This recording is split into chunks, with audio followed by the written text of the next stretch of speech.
nossa missão não é vender peça, a nossa missão é desenvolver parcerias de valor e proporcionar crescimento às pessoas. Então é isso que a gente procura fazer. Dos nossos quase 40 gerentes que nós temos entre gerentes das filiais e os gerentes de área, 95% deles vieram de dentro da empresa.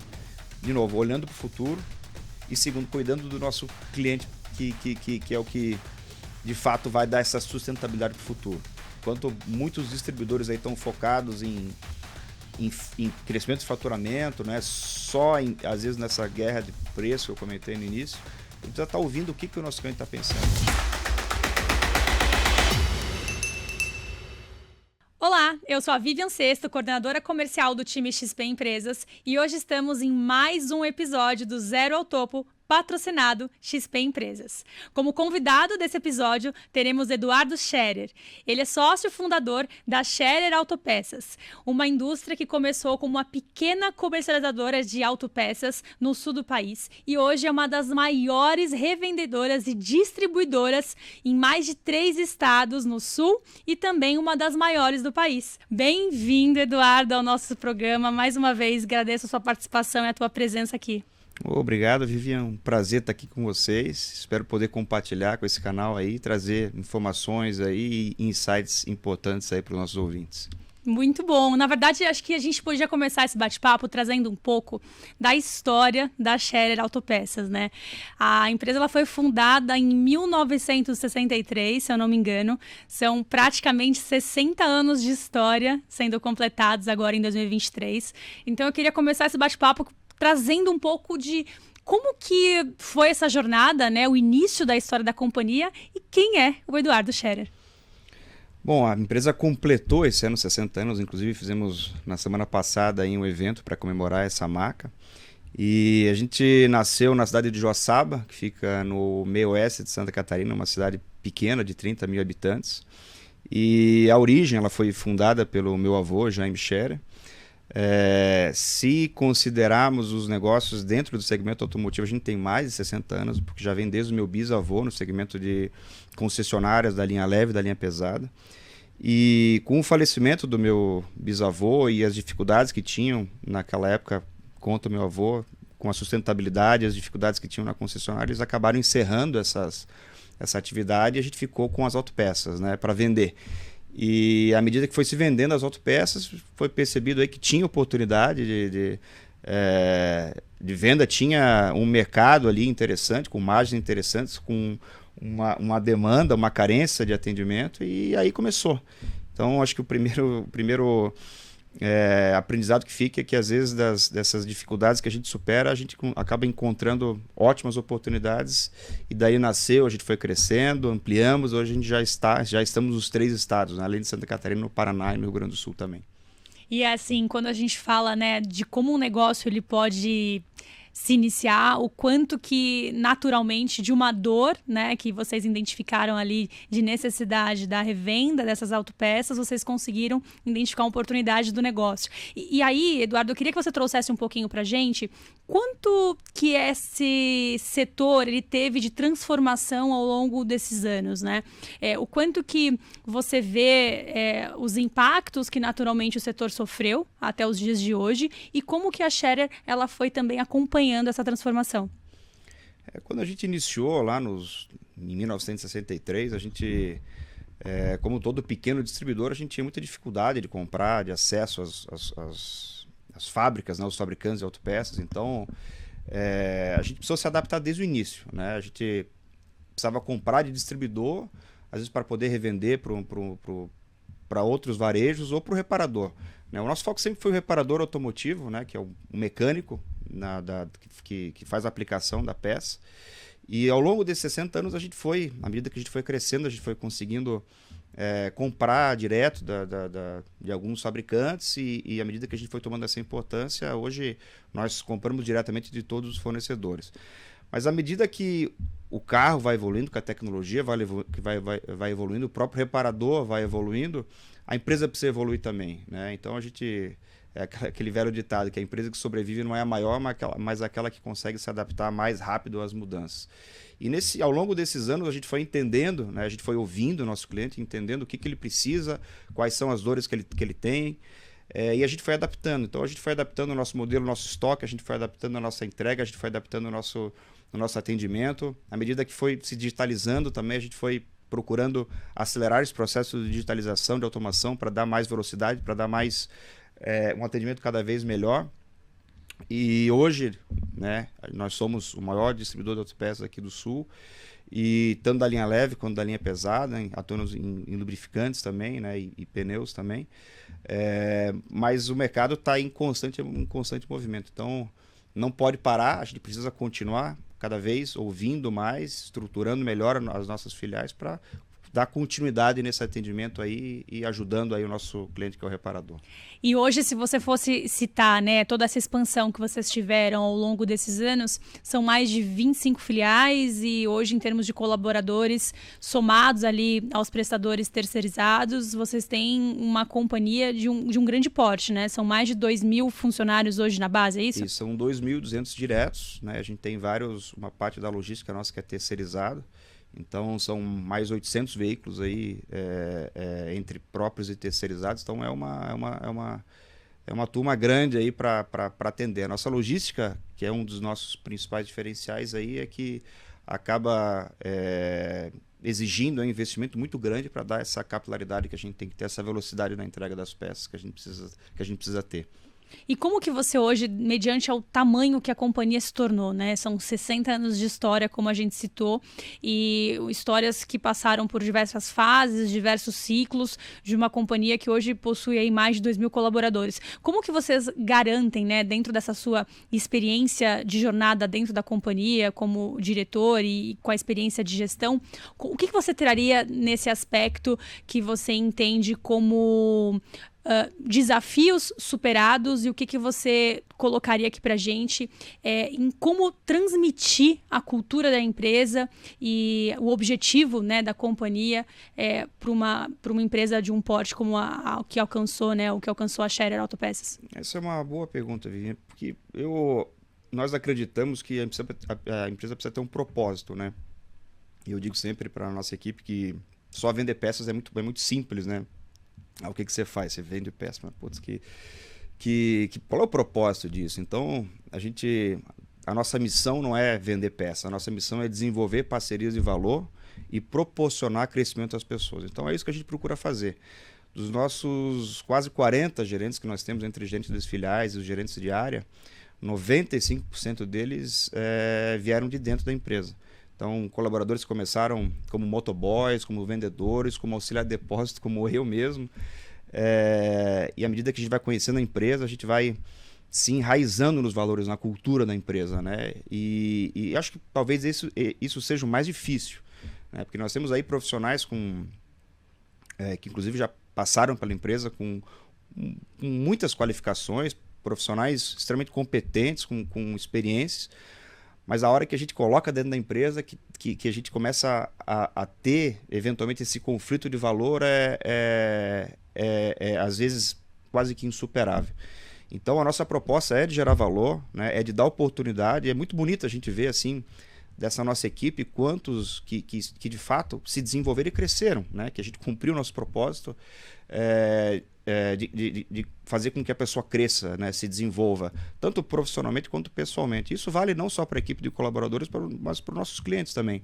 A nossa proposta de valor com eles não é só vender peça para eles, né? O mercado de autopeças, ele vem se comoditizando nos últimos anos. Quer dizer, vários distribuidores a gente não tem região fechada de atuação, então diferente de alguns segmentos de alimento ou outras áreas onde existe um distribuidor responsável pela área, no segmento de autopeças não tem. Então, os fornecedores, né, os fabricantes de autopeças, os grandes fabricantes de autopeças que fornecem tanto para a montadora, né, para a Volkswagen, para a Fiat, para os grupos e tal, quanto para a distribuição, são os mesmos, e a nível de distribuição eles fornecem para 20, 30, 40 distribuidores que atuam pelo Brasil inteiro. Então, o que a gente vê no dia a dia é uma grande briga de preço, uma guerra de preço, uma degradação de margem. E aí, como é que você faz para trabalhar? Como é que a gente faz para conseguir ser diferente nesse mercado de autopeças? A gente estruturou um modelo de diferenciais. mas sobretudo a gente foi entender e ouvir o nosso cliente, que é o reparador, o que ele precisa de treinamento técnico, o que ele precisa de velocidade na entrega. E aí com isso a gente gera um relacionamento que ele é muito mais que só o comercial, né?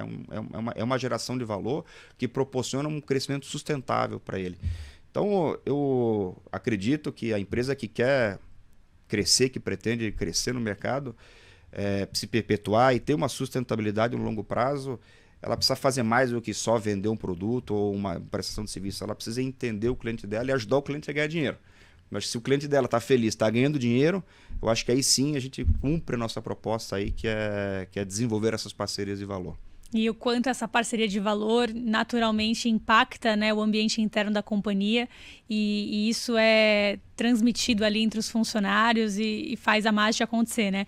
Eu acho que trazendo nesse ponto que você muito bem citou, né, entendendo ali a concorrência, entendendo o mercado, entendendo como uma distribuição de autopeças, um trabalho mais operacional, né, ele pode ser sim diferente e sim diferenciado. O que você citaria, assim, Eduardo, hoje como grandes diferenciais de destaque da Schaerer? A gente trabalha com um mix de produto de 100 mil itens, então a maioria dos distribuidores trabalha com uma faixa de 30 mil itens, então trabalha só com a curva A, a gente tem aquela cauda longa, então o nosso cliente quando nos procura, inclusive tem uma frase na empresa que a gente escreveu lá, que foi dita aí pelo meu avô, que a gente não vende peça, a gente vende a solução, e é isso que a gente tenta fazer, entregar aquela solução completa. Então, quando ele liga para nós, ele sabe que ele vai ter desde das peças mais comuns até as mais complexas de veículos aí com um índice de rotatividade de peça menor.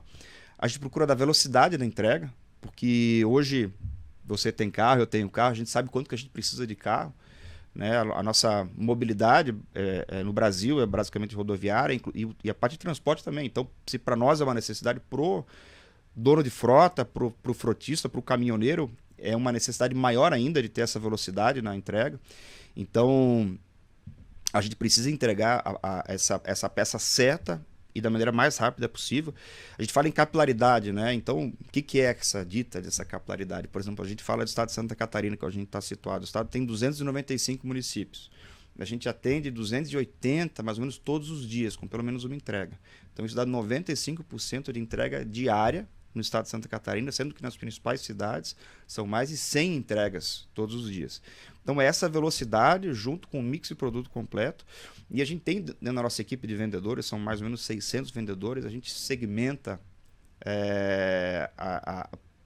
para cada um deles uma carteira pré-definida. Então, uma média de 30 clientes por carteira, por vendedor. Para quê? Para que ele tenha, de fato, tempo para poder atender. Não dá para colocar 200, 300 clientes na carteira desse vendedor, porque ele não vai conseguir ouvir o cliente e entender, foi o que eu falei no início, né? Então, ele precisa ter tempo para poder dar um atendimento diferenciado para ele.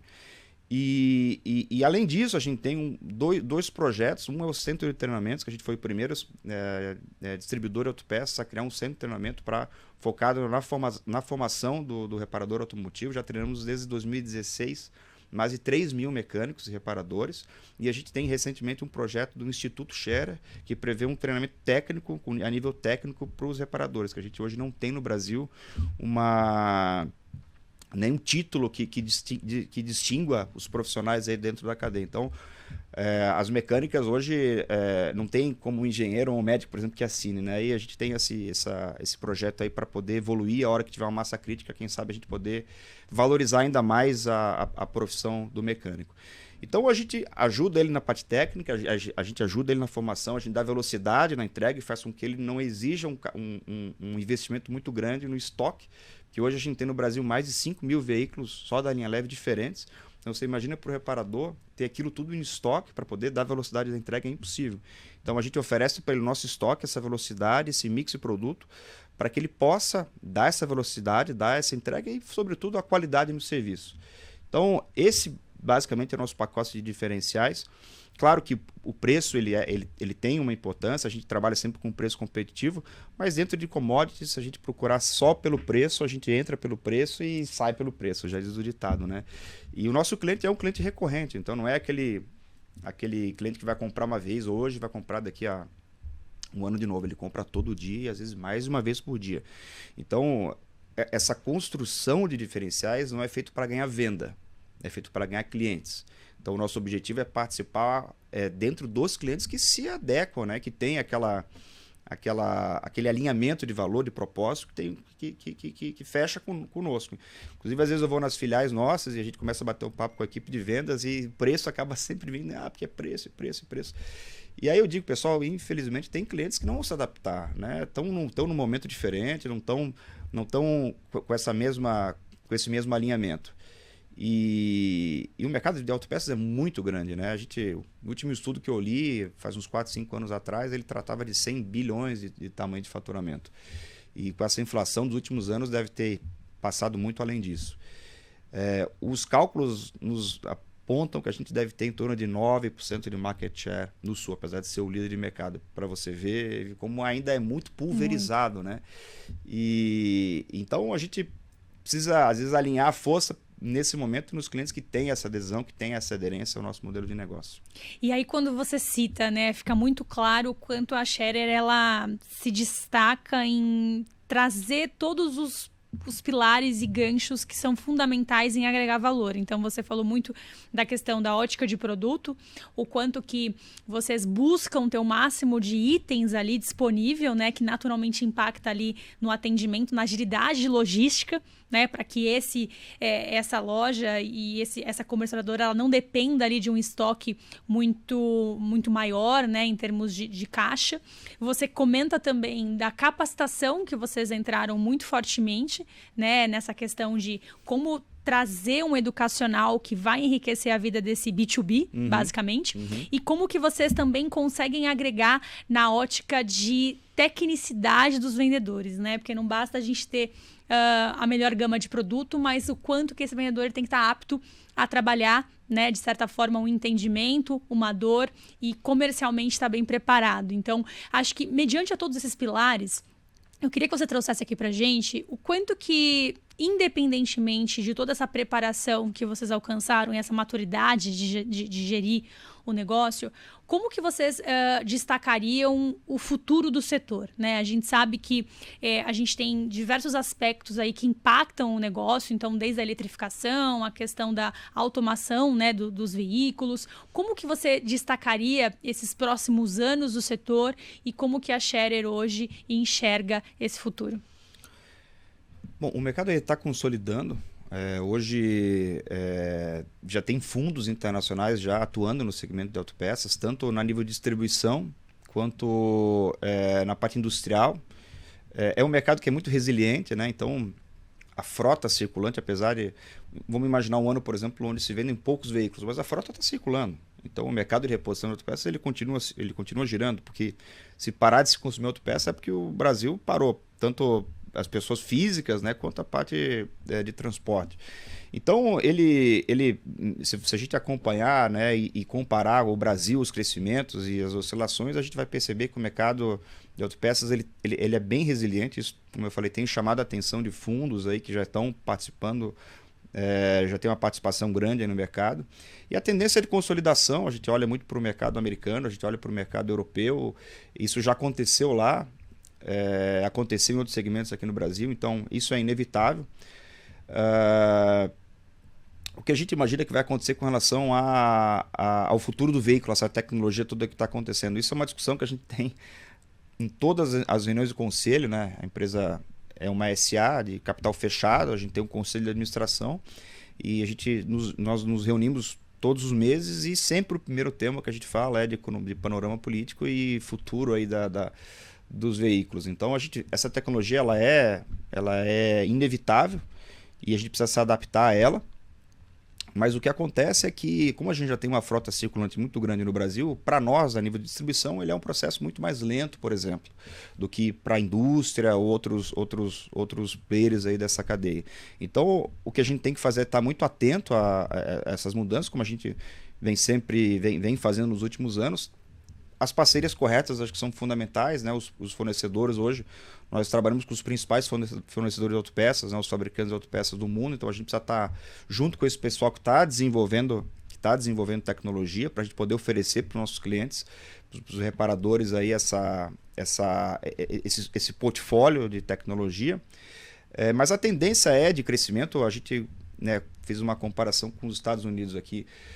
Por exemplo, aqui no Brasil a gente tem 200 milhões aí mais de habitantes, e a gente tem 40 milhões de veículos, 45 milhões de veículos aí. Você olha os Estados Unidos, tem 300 milhões de habitantes e 250 milhões de veículos. Então, é um país desenvolvido, né? Então, a gente vai crescer muito à medida que o Brasil for crescendo aí, economicamente, a frota do Brasil vai crescer muito ainda, e isso vai trazer muita oportunidade.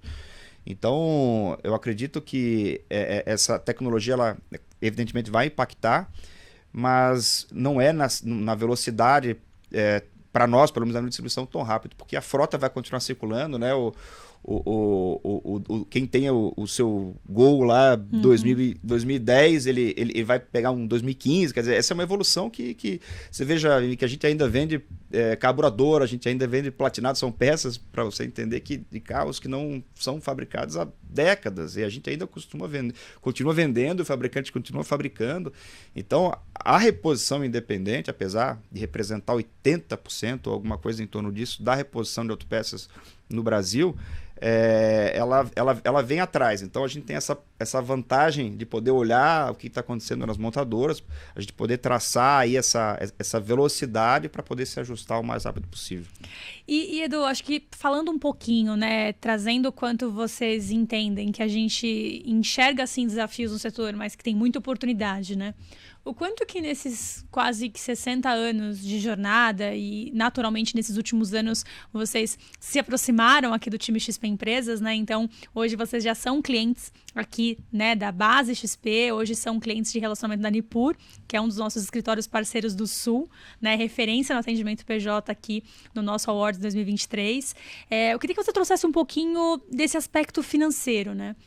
O que basicamente vocês tiveram de desafios na gestão do caixa nesses últimos anos e como que o XP Empresas, dentro do seu ecossistema, fez a diferença, ajudou vocês a tomar uma decisão e buscar um resultado mais otimizado? A gente sempre teve uma alavancagem muito, muito pequena, né? E a nossa maneira de captação sempre foi através da maneira tradicional bancária. E de alguns anos para cá, à medida que a gente foi estruturando a nossa governança, a gente começou a olhar as oportunidades, a gente começou a conversar com o escritório do meu amigo Marcelo Calef, da Nipur, parceiro da XP lá na cidade de Joaçaba. E na verdade foi ele que trouxe essa oportunidade de um CRI, que foi o que a gente emitiu no ano passado. Inclusive fomos a primeira empresa a emitir um CRI no oeste de Santa Catarina no mercado, segundo me foi comentado. Inclusive já teve um outro recentemente. Eu acredito que outras empresas aí, tem várias empresas no oeste de Santa Catarina que têm potencial, empresas extremamente sólidas aí, com faturamentos muito grandes, muito expressivos. E acho que o que falta às vezes é informação, né? A gente falou aqui de gerar valor, né? E às vezes as empresas estão tão habituadas àquele mesmo padrão, né, de negociação, aquele mesmo padrão, por exemplo, de captação, e às vezes falta do São Paulo da Faria Lima chegar lá no interior, né? E acho que eles trouxeram, né, nos conectaram aqui. A gente hoje aí a gente conseguiu alongar a nossa dívida, né? Porque sempre foi uma preocupação nossa que a captação tradicional normalmente é feita com prazos menores, né? E assim a gente conseguiu alongar. E além disso, o aprendizado que a gente teve, hoje nós somos auditados pela Ernst Young, nós não éramos na época, então também trouxe para nós aí uma melhoria na governança, e foi um aprendizado muito grande, além da captação, além dos fatores econômicos. Acredito que a projeção da empresa, né, a apresentação da empresa através do mercado de capitais é muito importante.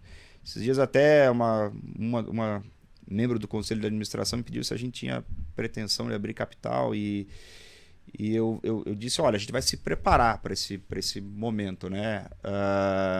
Se de fato vai acontecer ou não, acho que vai depender de outros fatores. Acho que tem que ter um propósito, né, para a gente seguir, talvez uma aquisição ou algum outro projeto.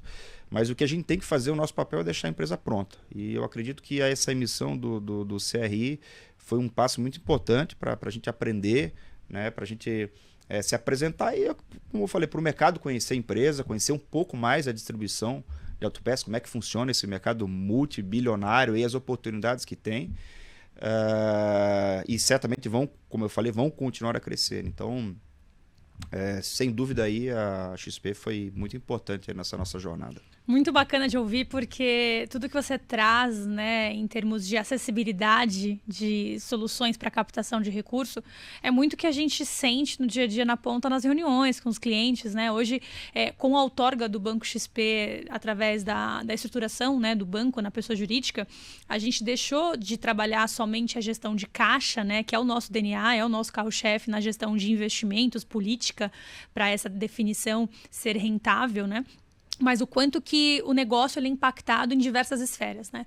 Desde a questão de riscos e imprevisibilidades, quando a gente fala de soluções em câmbio e derivativos, até propriamente as soluções mais eficientes de uma captação, de uma tomada de recursos, de um acesso a um crédito, numa operação mais sofisticada, mais estruturada, como é o caso do CRI. E aí, fazendo só um parênteses, né, para o público que está aqui nos ouvindo, na verdade, hoje, o CRI é uma forma de você captar recursos mediante aí as companhias securitizadoras, né? E automaticamente essa operação de crédito, ela passa por ter um benefício tributário da isenção do imposto de operação financeira, o que acaba sendo muito atrativo pelo lado da empresa, além da questão da extensão do prazo, duration da operação, que acaba dando um fôlego ainda maior. Então, realmente, é uma operação mais estruturada, mais sofisticada, que boa parte das empresas, às vezes, nem sabem, né, que poderiam acessar, e aqui, pelo time XP Empresas, a gente consegue trazer essa acessibilidade de forma disruptiva, podemos dizer assim, né, Eduardo? Acho que é uma coisa bem bacana para a gente poder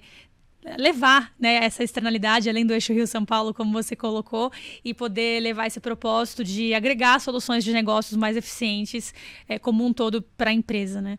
E aí, fazendo mais um gancho que eu acho que é bacana em relação ao que você trouxe aqui, toda essa estruturação e desafios que fizeram com que vocês buscassem outras soluções financeiras, eu queria que você trazesse aqui pra gente um pouco da visão de expansão, né?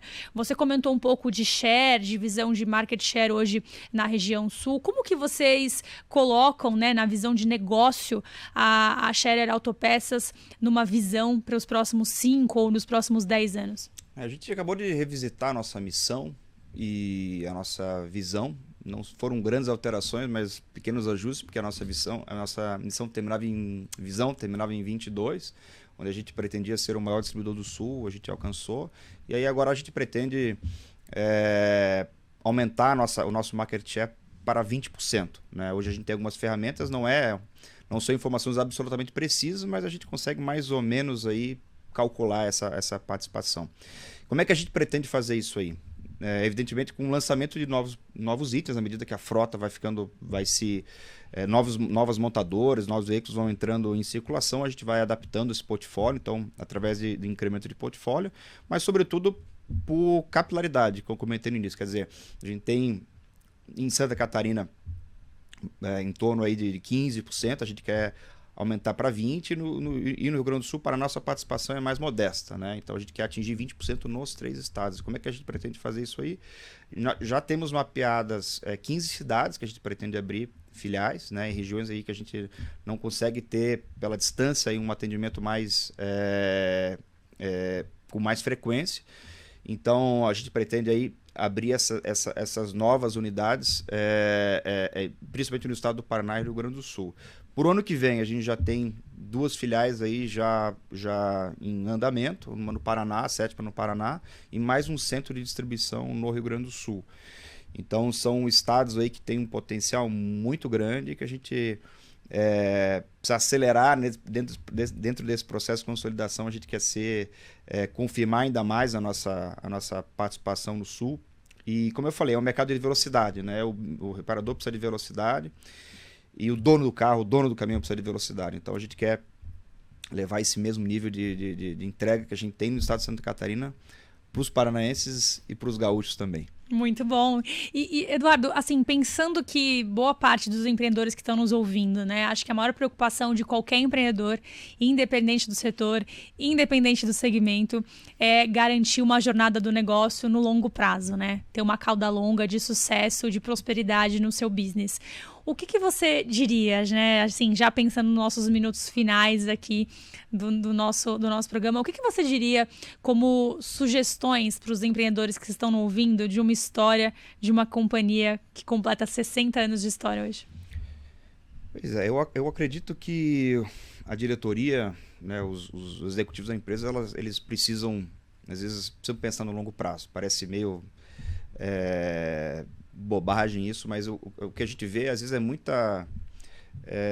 muitas estratégias pensando no curto prazo, né? E talvez pelo fato da gente ser da família e já fazendo parte da terceira geração, a gente não está olhando. Quando a gente abre uma filial, quando a gente entra com uma nova linha de produtos, a gente não está pensando no agora. Até porque uma filial tem uma cadência de desenvolvimento, uma linha de produto tem toda. Quando a gente entra nos projetos, como a gente tem, que são projetos recentes, a gente entrou no mercado agrícola, por exemplo, com a Scherer Agro, a gente entrou no mercado de lubrificantes, né, com a Scherer Lubrificantes, a Scherer Pneus, a Scherer Motos. Então, são projetos que têm um tempo de maturação, né? Mas a gente olha lá na frente o tamanho do mercado, as oportunidades que vão, que até dentro do ponto de vista de tecnologia, amanhã ou depois, uma eletrificação, a gente está com o nosso segmento, por exemplo, de undercar, suspensão mais desenvolvido, para a gente poder, às vezes, suprir essa falta de alguns itens que podem deixar de existir por conta da evolução da frota. Então, acho que o executivo tem que estar olhando, a gerência tem que estar olhando a operação, mas a diretoria executiva tem que estar olhando lá na frente. E para isso acontecer, às vezes o resultado, num curto prazo, ele acaba ficando comprometido, né? Porque você precisa fazer aqueles investimentos e às vezes você, né, as despesas acabam evidentemente se elevando. Então a gente discute muito isso, mas eu vejo que a gente tem que estar, de novo, olhando para o futuro e, segundo, cuidando do nosso cliente, que é o que de fato vai dar essa sustentabilidade para o futuro. Então, enquanto muitos distribuidores aí estão focados em crescimento de faturamento, né? Às vezes nessa guerra de preço que eu comentei no início, a gente precisa estar ouvindo o que o nosso cliente está pensando, né? A gente vem acompanhando cada vez mais uma redução de reparadores. Às vezes o próprio filho do reparador não tem interesse da continuidade, não é uma profissão muito glamurosa, né? E a gente começa a olhar aquilo com preocupação, né? Peraí, quem que vai dar a sequência para isso aqui, né? É atrativo para essa juventude que está, às vezes, se formando? O que eles querem? Eles querem, às vezes, fazer um concurso público, eles querem, às vezes, empreender na tecnologia, mas e a mecânica? Putz, que você já pensou em abrir uma oficina mecânica? Porque se não tem essa atratividade, né? Se não tem essa sucessão por parte das que já existem, a gente vai viver do quê, né? Então, o executivo tem que estar olhando, né, para os seus clientes. No nosso caso é um B2B, então que tipo de movimento que a gente faz para apoiar ele, e tem que estar olhando de fato 5, 10 anos para frente. Então eu acho que talvez essas sejam algumas das sugestões que a gente pratica na empresa, e sem dúvida cuidar da equipe, né? A equipe tem que estar... Um dos nossos valores é a felicidade, né? A gente incluiu os nossos valores, porque a pessoa tem que estar feliz naquilo que ela está fazendo, né? Então, criar um ambiente aí onde as pessoas se sintam, todas elas, importantes e com oportunidades de crescimento. Então, você veja que não é fácil, né? São várias atribuições aí, mas acredito que dentro dessa linha, com paixão pelo que a gente faz, né? Olhando para frente, com uma equipe, né, dedicada e com os clientes em desenvolvimento, com o mercado crescendo, a gente tende a ter mais chances de conseguir sobreviver por mais 5, 10 ou, se Deus quiser, os próximos 60 anos. Aí. Nossa, que incrível, né? Você cita 3 coisas assim fundamentais, né? Trabalhar com paixão, saber ouvir para entender as dores do nosso público. Exatamente. E visão de longo prazo, sempre. Exatamente. Acho que esse... Não tem receita de bolo aqui, né? Para cada segmento, para cada mercado é uma realidade diferente, mas essa é um pouco dos ingredientes que a gente trata no dia a dia, né? Essa visão focada aí na equipe, nas pessoas, essas oportunidades, acho que fazem com que os talentos queiram ficar conosco. E essa rotatividade do dia a dia, acho que é natural das empresas. mas o que tem que ter cuidado é que eu digo assim, os talentos a gente tem que manter aqui dentro, a gente não pode perder os talentos. E eu converso, na nossa equipe de gerentes é uma equipe jovem, né? E eu tento, na medida que eu consigo, conversar com com essa nossa liderança. E é muito nítido, assim, aqueles que de fato estão alinhados com a nossa proposta de valor. Né? Porque a felicidade, eu acho que é um alinhamento dentro da empresa, pelo menos dentro do mundo corporativo, é um alinhamento com os valores da empresa. Então, acho que se o colaborador está alinhado com isso, a coisa vai acontecer. Né? A gente vai ter dificuldade, a gente vai ter os nossos desafios, mas a gente vai superar. Né? Com os parceiros certos, a gente vai conseguir superar. Agora, se não, eu acho que aí é muito difícil você conseguir superar esse desalinhamento, porque acho que eles não entendem. Às vezes eu falei dos clientes também, se não entender o que a gente está para fazer, o que a gente está querendo entregar, a maneira como que a gente está ajudando, é muito difícil querer convencer. Mas o mercado é muito grande, eu tenho certeza que tem muitos clientes aqui que a hora que entenderem a nossa proposta de valor, vão estar junto conosco e vão crescer junto conosco. E olha, a gente está já se aproximando dos minutinhos finais. Falamos bastante da Scherer como companhia, e agora eu queria trazer uma última pergunta no sentido Eduardo por Eduardo, né? Queria que você trouxesse para a gente aqui se teve algum livro que mudou, né, o seu modo de pensar, o seu modo de agir, que você pudesse compartilhar aqui para os empresários e empreendedores que estão nos ouvindo. Eu comecei na empresa, acabei não comentando, mas comecei no depósito, separando a mercadoria, depois fui motorista, fui office boy, trabalhei na contabilidade, fiz um pouco de cada coisa. E à medida que a gente vai crescendo, a gente vai se desenvolvendo, a gente vai conhecendo a empresa, a gente vai amadurecendo, a gente vai também contribuindo nesse desenvolvimento da empresa, se sentindo parte. E um dos livros que eu li recentemente, que já faz algum tempo, eu já li mais de uma vez, chama-se O Poder do Hábito. E, inclusive, eu cito isso aí nas nossas reuniões com os nossos gerentes. Eu acho um livro fantástico, porque ele traz exatamente, às vezes, como é que funciona essa jornada das pessoas, né? Tem vários casos e às vezes a gente tem dificuldade de entrar no cliente porque ele está tão acostumado a comprar de um concorrente nosso. E a gente fala do que a gente tem para entregar, a gente fala do nosso modelo e ele compra no outro dia ele volta a comprar da concorrência de novo. E esse livro ele traz o porquê, ele explica o porquê disso.